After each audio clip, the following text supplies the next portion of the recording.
So, hey everyone, this is Karan, and today I'm going to discuss about some basics concept related to the Android application or Android security because these concepts are really important क्योंकि जब आगे जाओगे तो ये कुछ concepts अगर clear नहीं होंगे तो आपके completely information में कुछ void create होगा और कुछ चीज़ें समझने में काफ़ी ज़्यादा मुश्किल जाएगी. So, without wasting time, let's get started.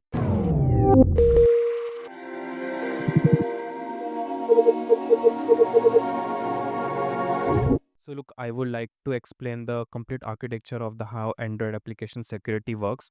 So it is divided into the two parts OS layer or application layer में. Then before we touch the tools or hunt bugs, we need to understand how Android thinks about the security. Android security is not a magic, it's a completely design. तो जैसा कि मैंने बताया यहाँ पे दो layers में ये define है. So let's talk about the first layer, OS layer. So look, first discuss OS itself, OS layer. So this is the Android itself. Its job is to isolate apps so they don't spy on or attacker each other by default. तो जितने भी OS layer की security होगी वो OS layer में देखी जाएगी और एप्लीकेशन की अलग से. तो OS layer completely platform provide करेगा हमारे एप्लीकेशंस को. And now let's talk about the app layer, which is second one. This is where the developer make decision what features our app exposes, what permission it's asked for, and what components are public. तो देखो OS तो completely platform दे देगा application के लिए, वो secure कर देगा, लेकिन एप्लीकेशन को खुद डिफाइन करना पड़ेगा कौन से फीचर यूज करने हैं, कौन से खुले छोड़ने हैं. And just ignore this spelling error. I can give one more example, like think of the Android like a high security apartment building.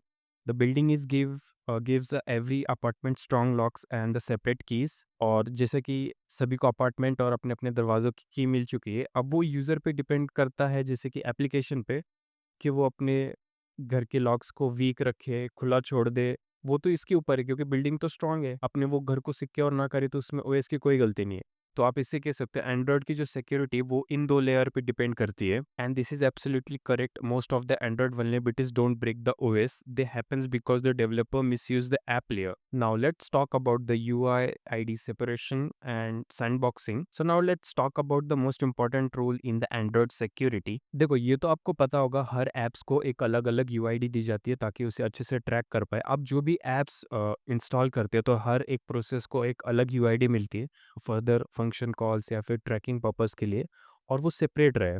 So this UID controls what files apps can access. देखो तो rule simple है, ये इसलिए किया जाता है ताकि app ए जो है वो बी के फाइल्स को टच या फिर एक्सेस ना कर पाए, इनके प्रोसेस इंटरसेक्शन ना हो. You can say even if the both apps are form in the same developer, still no access by default. And this is what actually called sandboxing. तो हर एक ऐप अपने ओन प्रोसेस में run करेगा, उसकी अपनी एक यूआईडी रहेगी. जैसे कि आप देख सकते हो ऐप ए की जो एक यूनिक है, ऐप बी की यूनिक है और ऐप सी की यूनिक है और उनके खुद के मेमोरी स्पेसेस असाइन होंगे उनके लिए और वो अपने वर्चुअल एनवायरनमेंट में रन करेंगे. सो एक दूसरे की प्रोसेस में इंटरसेक्ट नहीं करेंगे. Now let's talk about the shared UID and permissions. So sometime developers want to apps to work very closely together ताकि वो अपनी चीज़ों को शेयर कर पाए या फिर कम्युनिकेट कर पाए. So Android allows sometimes called shared user ID, जहाँ पे दो ऐप्स की शेयर्ड यूज़र आईडी सेम ही डिक्लेयर की जाती है मैनिफेस्ट में, तो वो दोनों ही एप्लीकेशन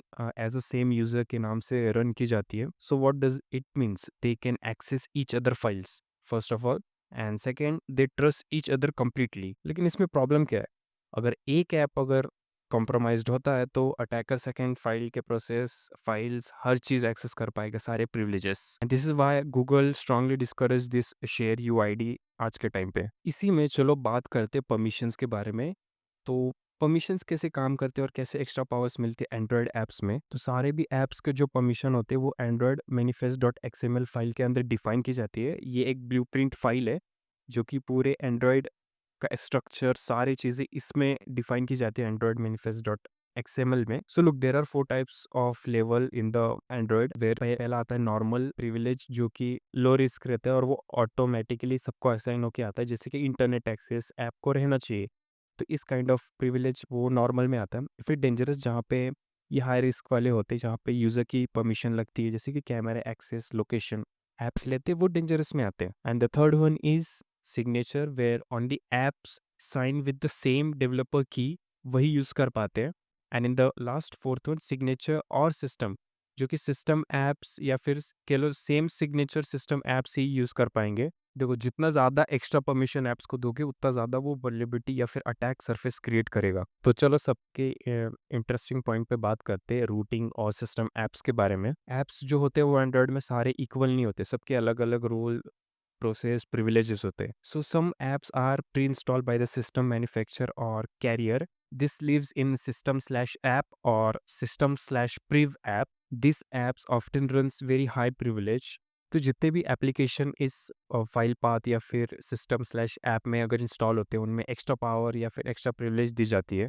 तो so for as a bug hunters, these apps are extremely valuable targets because they might run as a system और शायद उनके लिए परमिशन चेक्स की भी ज़रूरत ना, वो उसे स्किप कर सकते हैं ये ऐप्स, और वो इनपुट को भी काफ़ी ज़्यादा ट्रस्ट करते हैं जो इन पाथ में डिफाइन हो जाते हैं apps. So now let's talk about the routing. ये सभी को पता होगा।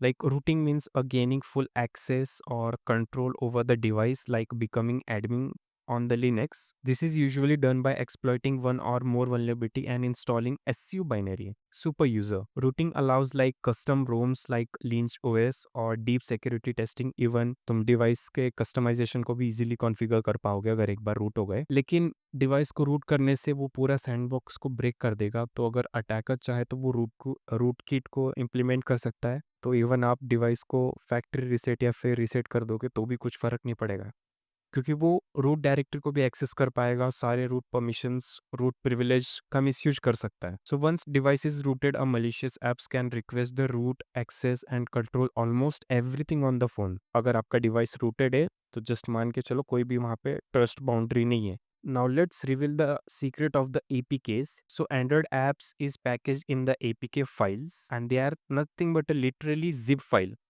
ये आपको नहीं पता होगा, right? You can just rename the .apk to .zip and extract it और देख लो चीज़ें। तो एपी के अंदर कुछ कॉमन चीज़ें पाई जाती है जो कि काफ़ी ज़्यादा इंपॉर्टेंट होती है, जैसे कि हमने बात किया Android manifest dot XML। This is just a blueprint of the apps and it tells you like इसमें परमिशन डिफाइन की जाती है, एक्सपोर्टेड कंपोनेंट्स या फिर ऐप की capabilities. And if I talk about class dot dex, तो आपके programme के जो भी कंपाइल कोड है वो इसी में रहते हैं और सिस्टम इसी से रन करता है। और लिब की बात करें तो यहाँ पे नेटिव सी या फिर सी प्लस प्लस की लाइब्रेरीज डिफाइन की जाती है अलग अलग सीपीयूज के लिए।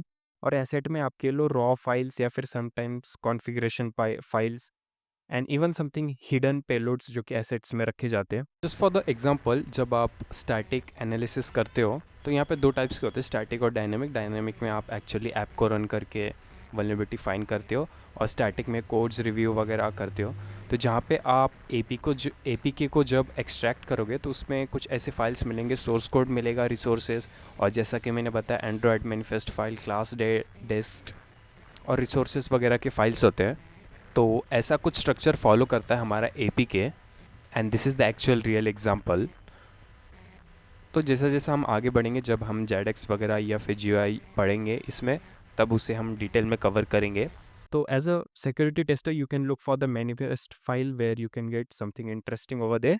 Now let's talk about what is reverse engineering and Dalvik and smali, क्योंकि ये काफ़ी ज़्यादा आप सुनोगे। सो ये तो आप मानते होगे Android apps are written in the Java और the Kotlin, right? But phones doesn't understand the Java source code directly, so it code is compiled into the DEX bytecode and which runs on the ART, which is also known as Android runtime। तो हमारा काम क्या होता है, उसी APK files को reverse करना, यानी कि ऐसे कोड में बदलना जो कि हम पढ़ पाए। तो ये हम कैसे करते हैं, यहाँ पे कई सारे टूल्स आते हैं जैसे कि जेडेक्स के लो, बैक्स स्माली के लो। We convert the dex code into the smali so हम इजीली रीड कर पाए।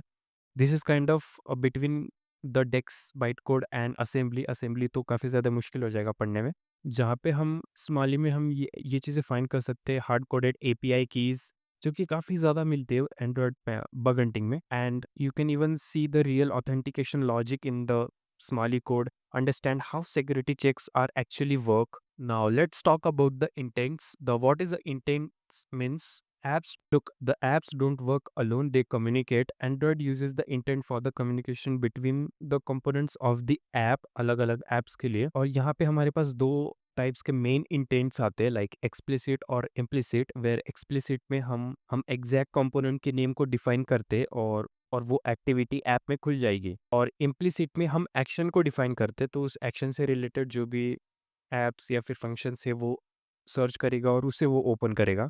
जस्ट लाइक आप कोई भी फ़ोटो ले लो, वहाँ पे नीचे शेयर का आता है, वो भी एक इंटेंट से। फिर हम शेयर किस में कर सकते हैं, व्हाट्सएप, फेसबुक, जो भी आपके पास एप्लीकेशन होंगे, या फिर मेल का करेंगे तो सिर्फ मेल के एप्लीकेशन खुलते हैं।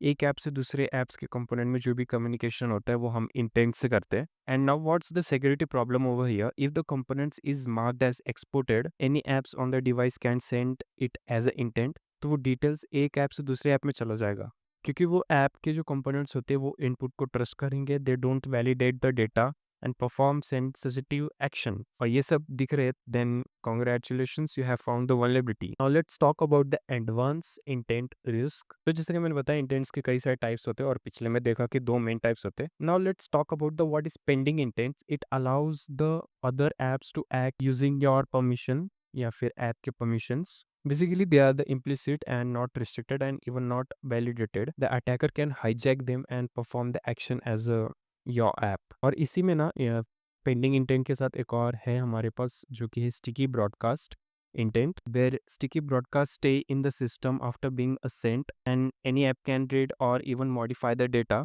तो इसीलिए ये भी काफ़ी ज़्यादा इश्यू क्रिएट कर रहा था, तो इसे भी API 21 के बाद इसे हटा दिया गया। तो आप कहीं भी ना सेंड स्टिकी ब्रॉडकास्ट अगर दिखे, then that is a red flag for you.